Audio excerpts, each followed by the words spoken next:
Ang learning module na ito na pagbawas sa panganib sa impeksyon, protektahan ay tungkol sa pagprotekta sa sarili mo, ibang tauhan at mga residente mula sa impeksyon.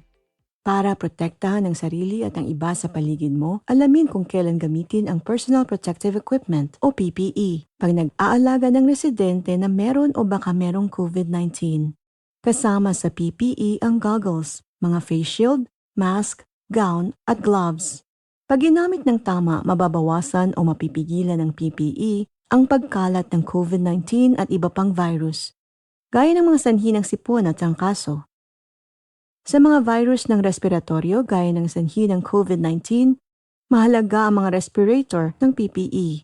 Dapat meron kang lapat na respirator na tinatakpan ng ilong at bibig mo. Inirerekomenda ang aprobadong NIOSH na N95 respirator kung nag-aalaga ka ng taong meron o baka merong COVID-19. Magpasukat para sa tamang N95 sa pasilidad nyo. Gamitin ang respirator na pinakakasya sa iyo.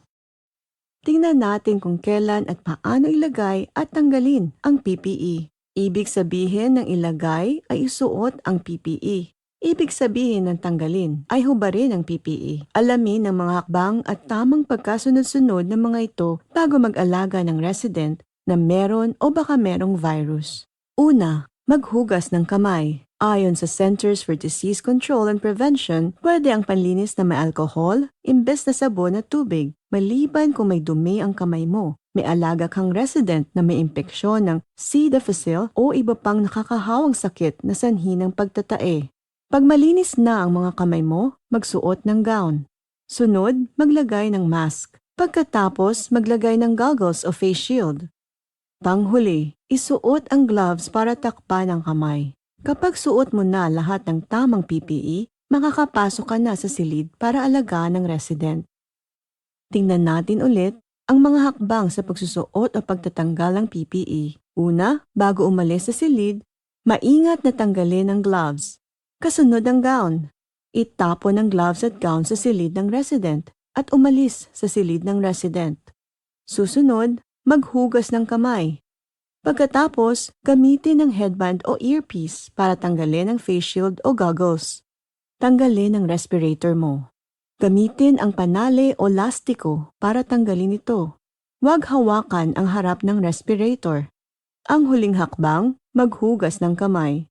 Gumamit agad ng hand sanitizer matapos tanggalin ang PPE at iwasang hawakan ng muka o mata mo bago mag-sanitize ng kamay. Huwag gamitin ang parehong gown o gloves para mag-alaga ng ibang resident. Itapon ang gown at gloves sa nakalaang basurahan kapag tinanggal mo ang mga ito. Gumamit ng bagong gown at gloves sa bawat resident. Kung nag-aalaga ka ng mga resident na may COVID-19, pwedeng gamitin ang parehong respirator at goggles o face shield. Mapipigilan ng pagsusuot ng PPE ang pagkalat ng impeksyon, pero hindi lang ito. Pansinin din ang hinahawakan natin at ang pagdisinfekta ng mga publikong lugar. Mag-ingat sa hinahawakan mo sa silid kahit may suot kang gloves. Ang switch ng ilaw, call buttons, tray ng pagkain, doorknob at cabinet knob ay makontaminado kung hinawakan ng maruming gloves. Iwasang hawakan ng mukha mo kapag nag-aalaga ng resident. Tandaan, karaniwang hinahawakan ng mga tao ang mukha nila ng 23 beses kada oras. Baka hindi mo napapansing ginagawa mo ito. Regular ding linisin ang madalas hinahawakang lugar sa silid ng resident. Gumamit ng rehistradong Environmental Protection Agency pang-disinfekta. Madaling makontaminado ang mga bagay sa paligid ng resident, kasama ang mga telepono, rehas ng kama at mesa. Ang mga silid ng mga resident ay dapat nililinis at tamang nadidisinfekta. Kung may di tamang paglilinis na makakapeligro sa mga resident o katrabaho, sabihin sa supervisor. Lahat ng ito'y paraan para mapigil ang pagkalat ng impeksyon. Makipagtulungan tayong manatiling malusog at maaaring magligtas pa tayo ng resident. Ngayon, iripaso natin ulit ang ilang punto. Isipin ang pinakamabuting sagot sa bawat isa sa mga sumusunod na mga tanong. Ano ang tamang sunod na pagsusuot ng PPE bago lumapit sa resident na meron o baka merong COVID-19. Dapat munang maghugas ng kamay. Tapos ay suot ang gown. Sunod ang mask. Tapos ang face shield o goggles. Panghuli, dapat isuot ang gloves. Ano ang tamang sunod sa pagtatanggal ng PPE? Bago umalis sa silid ng resident, maingat na tanggalin ang gloves, kasunod ang gown. Sa labas ng silid, maghugas ng kamay. Tanggalin ang face shield o goggles. Sunod ay tanggalin ang respirator. Tandaan, dapat palagi maghugas ng kamay bago isuot ang PPE at matapos tanggalin ito.